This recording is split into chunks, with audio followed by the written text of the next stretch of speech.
Sida Squad's channel.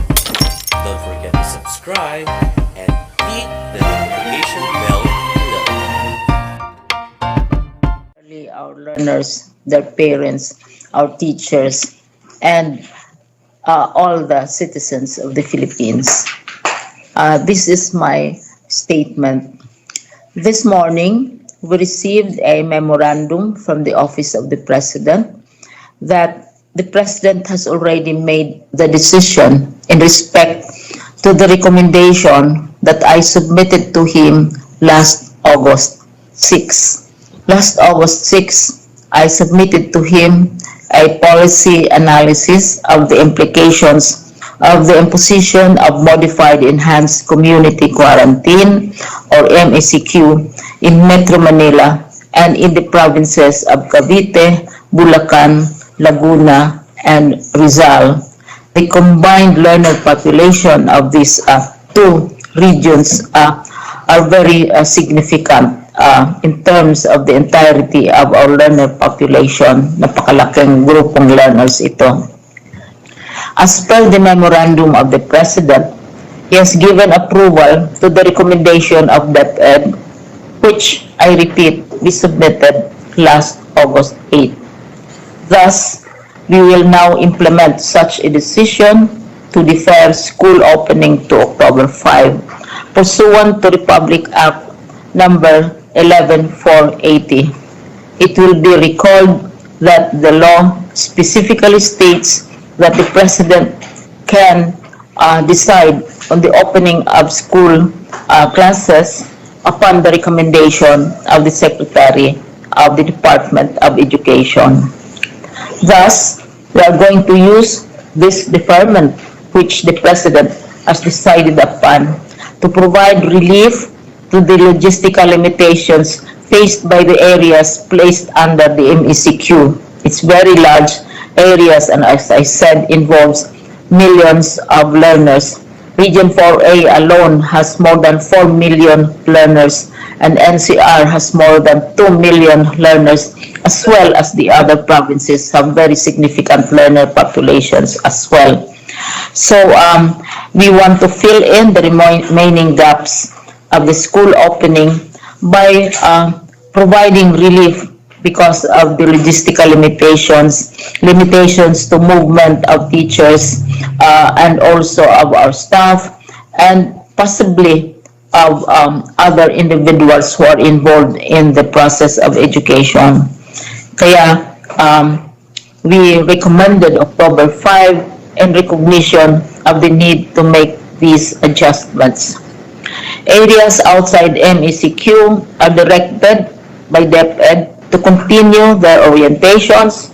The dry runs, we already have conducted more than 500 dry runs, and the delivery of learning resources so that we will be ready for the opening of classes on October 5.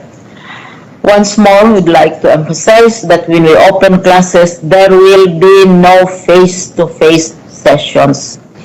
And sessions will not be limited to online sessions alone.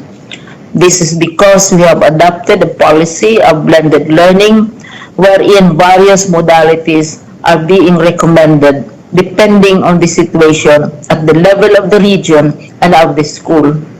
Thus, we are now finalizing arrangements for television programs, radio programs, and also our much favored modular systems and printed material, plus of course many other modalities.